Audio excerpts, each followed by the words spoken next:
Ciro, você estava falando sobre essa questão parasitária do Lula com o Bolsonaro, e eu tendo a concordar com você. Eu acho que, de fato, um necessita do outro para ficar mais forte, e foi até por isso que você falou que a história do Haddad ontem tem dito que Bolsonaro já está no segundo turno, que não é um animal morto, é um wishful thinking, né? Que é porque o PT é melhor que Bolsonaro seja o antagonista e vice-versa.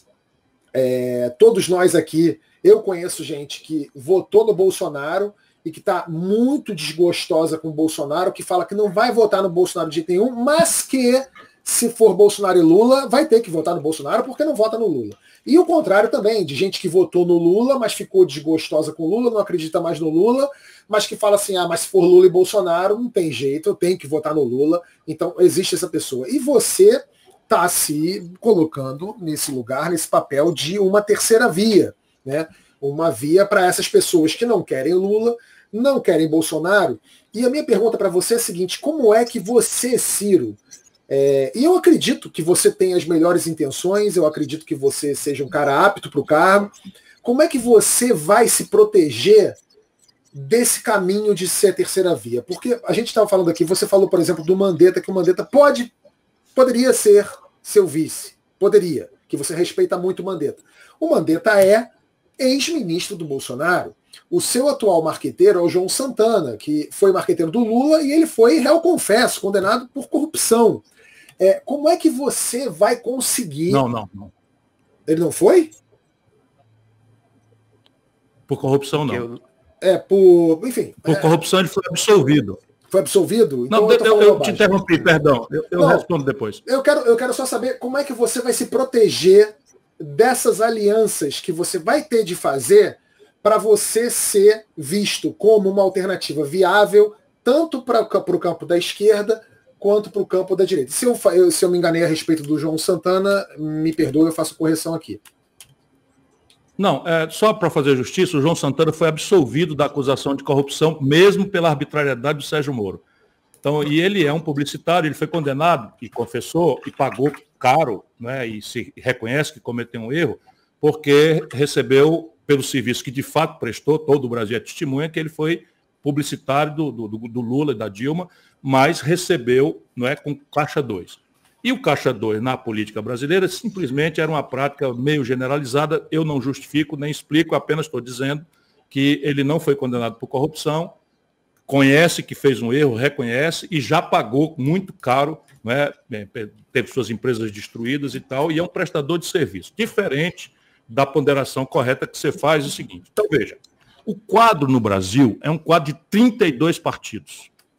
32 partidos estão registrados no Tribunal Superior Eleitoral. 26 deles têm representação no Congresso Nacional. E nenhum deles usurpou estes mandatos de ninguém. Todos esses mandatos, 100%, foram dados pelo nosso povo. Então nós podemos e devemos criticar essas coisas todas, não é? Agora mesmo o TSE comete uma aberração de rasgar o mínimo de fidelidade partidária, que é amarrar o mandato aos partidos para obrigar, até porque é muito raro o deputado que se elege sozinho.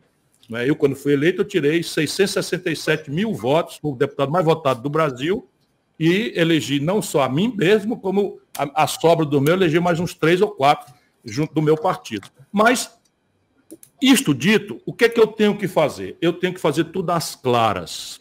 Só tem um jeito, é falar tudo com clareza e botar o povo na jogada em todos os momentos, que é como eu pretendo governar. Porque na hora que você governar só nos gabinetes de Brasília, você está lascado, como diria o Gil. O Brasil está lascado e você está lascado porque é o império do lobby, do grupo de pressão, do suborno, da chantagem. Ao contrário de você fazer na frente do povo com as mediações corretas. Então, o pacto com os governadores ajuda a criar um mecanismo, um acerto prévio nas eleições do que você pretende fazer, para que o povo, ao invés de votar no Chico, na Maria ou no Manuel, vote na ideia, de maneira que haja um conteúdo plebiscitário na eleição. E eu estou falando com clareza, veja, alguém sabe que eu vou cobrar imposto dos mais ricos. Como é que vocês acham que os ricos vão se comportar na eleição? Eles não vão dizer que são contra mim, porque eu quero cobrar deles como o mundo inteiro cobra. Eles vão dizer que eu sou temperamental, eu sou bocão, porque já examinaram a minha vida, não tem como me chamar de ladrão, não tem como me chamar de incompetente. E isso é do ramo. Eu sou muito treinado, não me assusto com essas coisas e tal. Se houver naturalidade, o foguete de primeiro estágio está em favor de um caminho, e não é terceira via. Terceira via já é uma redução que a nossa imprensa faz, mas que meio que qualifica a polarização. Deixa eu dizer para vocês, nada do que está posto hoje vai valer daqui 6 meses. Neste ponto, o Haddad tem razão, embora ele conheça pouco a vida brasileira, mas daqui 6 meses, quando ficar flagrante que o Bolsonaro vai estar derrotado, essa descompressão vai permitir ao povo brasileiro, sabe, não votar com o dedo no nariz, no coisa ruim, porque o coisa pior é muito pior. Nós merecemos votar no melhor. Sim. Nós merecemos renovar, sabe, as energias do país ao redor de uma ideia. E que a população possa cobrar essa ideia e não ficar dependendo, como é o caudilismo personalista da América do Sul. Olha a tragédia da Venezuela, nós queremos isso para o Brasil, estamos virando a Venezuela. Mas, Ciro, você acha que essa polarização, a gente concorda, é péssima, é ruim, ela já traz malefícios, mas para você, se o Bolsonaro continuar derretendo esse fogo no parquinho que o Lula e o Bolsonaro, o lulismo e o bolsonarismo estão promovendo antecipadamente, se isso tudo, se esse fogo diminuir, o derretimento continuar, você não acha que isso pode te ajudar, no fim das contas, no sentido de se fosse comparando com um jogo de futebol, você acha que o primeiro turno das eleições é uma final antecipada para você? Porque você indo para o segundo turno contra o Lula, você vai ter o voto de todos os bolsonaristas. E você indo no segundo turno contra o Bolsonaro, você tem o voto de todos os lulistas. A tua final é antecipada ao primeiro turno, é isso? Claro, e eles sabem disso. Ambos sabem disso. Se você olhar esse ambiente virtual de internet, o gabinete do ódio do Bolsonaro e o gabinete do ódio do PT, do Lula, né, que o Lula é que comanda diretamente, eles não se atacam. É tudo em cima da alternativa. E veja, porque nesse campo, quem está sendo mais resiliente sou eu. Resiliente quer dizer, eu tenho aguentado a pancadaria, porque, como diz o Gael, eu se garanto, né? Eu se garanto, eu tenho disciplina, eu tenho bom humor, eu amo isso que eu estou fazendo, eu tenho paixão pelo povo brasileiro. Não é? E esse negócio da pandemia, agora inventou esse negócio. Eu viajava todo dia para falar para 1.000 garotos, 700 garotos das universidades, para criar uma corrente de opinião. Isso foi criado no Brasil.